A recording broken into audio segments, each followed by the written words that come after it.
Maura Murray was born May 4, 1982, from Hanson, Massachusetts. At the time of her disappearance, she was 21 years old and a third-year nursing student at the University of Massachusetts Amherst. She had also been working part-time, with the responsibilities of school, work, and family. Earlier on February 8, 2004, Maura was involved in a motor vehicle accident. She had borrowed her father's vehicle and collided with a guardrail on Route 9 in Hadley, Massachusetts. Around that same time period, she experienced emotional distress. A phone call with her older sister, Kathleen, triggered visible upset. Her sister had addiction issues. Also, she was required to have reliable transportation for her nursing program. Her own vehicle apparently had issues, causing her to be driving her father's car. February 9, 2004. Early afternoon, around 1 p.m., Maura emailed her boyfriend, "I love you more, stud. I got your messages," saying she didn't feel like talking to many people, but promised a call later. At approximately 1:24 p.m., she emailed her work supervisor, nursing school faculty, that she would be out of town for a week due to a death in her family. That claim later turned out to be false. She withdrew $280 from an ATM surveillance video showed she was alone. Early evening, after the ATM, she visited a liquor store in Amherst and purchased around $40 worth of alcohol, Bailey's Irish Cream, Kahlua, vodka, and a box of Franzi wine, also shown alone in that footage. She also acquired accident report forms from the Massachusetts Registry of Motor Vehicles, RMV, documents connected to her father's vehicle, which she had borrowed. Departure from campus. Between about 4 o'clock and 5 p.m., she left the UMass Amherst campus. Last recorded cell phone activity. She checked voicemail at about 4:37 p.m. Maura's destination was unknown. She made phone calls and searches for directions early in the day to places including the Berkshires or Burlington, Vermont. Crash, discovery, and disappearance. At approximately 7:27 p.m., a local New Hampshire resident called the Grafton County Sheriff Department to report a car crash.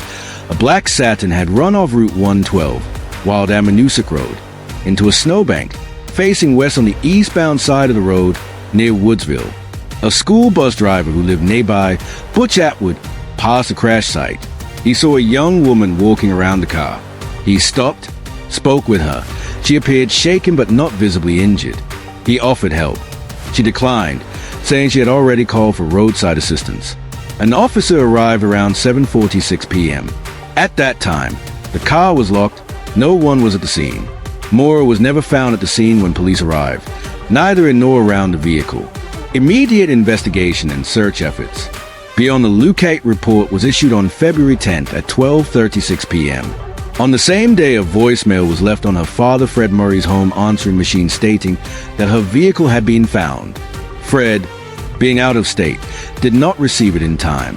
On February 11th, early morning, her family arrived in Haverhill, and the search began in earnest with New Hampshire Fish and Game, local law enforcement, volunteers. A tracking dog trace sent from one of Maura's gloves about 100 yards east of the crash site, then lost it. Evidence found in the car. Contents found in her abandoned vehicle include textbooks, clothing, toiletries, a box of wine, receipts showing purchase that afternoon, gloves, card, a travel toothbrush, shampoo, possibly personal electronics, etc. There were stains inside the car, a red stain on the roof interior. Authorities analyzed and concluded the stain was not blood. Several important forms were present, including accident report paperwork and Registry of Motor Vehicles documents. A handwritten phone number and address were found inside the car, but apparently law enforcement did not follow up or did so insufficiently, per family claims. Theories, leads, and alleged missteps. Voluntary disappearance. That Maura might have chosen to disappear knowingly. Some investigators considered this possibility. Early speculation included the possibility that she was suicidal. Maura's family has largely, in later years, leaned toward the possibility she met with someone after the crash, possibly abducted. Investigation criticisms. Delay in fully launching searches. Some leads were reportedly not followed promptly. Family claims that certain evidence, e.g. number found in the car, forms, phone contacts, was not given sufficient attention. Damage to the car. Later analyses suggested that how the car was damaged may not align with the official description. For example, whether the damage is consistent with hitting a tree or otherwise. Notable leads. A rusty, stained knife was given to Maura's father by a man who claimed his brother killed Maura and buried her remains. Bone fragments found in 2021 at a construction site on Loon Mountain. Testing was underway. Age-progressed image released by NH authorities and FBI near 20th anniversary to show what Maura might look like now. Recent developments. In 2024, to mark the 21st anniversary, Maura's sister Julie started a podcast aimed at sharing newly uncovered or re-examined details. The family continues to press for more transparency, access to evidence, and better investigation of past leads. In court documents or photos recently released, items inside the car are documented in more detail. For example, the box of wine, with receipt, stains, items of clothing, travel items. Unverified and missing information. It is not known where exactly Maura was heading that night. Multiple possible destinations have been suggested like Vermont, family vacation spots, but no firm evidence. The last confirmed sighting is at the crash site via witness, bus driver, but no one has reliably seen her after that. No definitive witness statements confirming that she entered another vehicle or that someone else was present with her after the crash. Testing results of bone fragments have not been made public or conclusive as of last reports. No confirmed motive for voluntary disappearance. No credible threat confirmed for abduction. Family believes foul play more likely. Impact and legacy. The case has drawn significant attention from true crime communities, podcasts, investigators, amateur sleuths. It has highlighted issues in missing persons investigations, timing of search, evidence preservation, communication between agencies. The family, especially Maura's father Fred and her sister Julie, have remained active in seeking information and pushing for new leads. The case remains open and unresolved over 20 years after her disappearance. Summary of what is most likely. Based on physical evidence, Maura likely was not severely injured in crash. Low-speed crash, no visible serious injury by witnesses. After the crash, she had opportunity to accept help from the bus driver but declined. That suggests she may have had some intention to manage the situation alone or avoid being seen. The disappearance shortly after the crash implies something happened in that interval, whether exposure, abduction, voluntary movement, or other cause.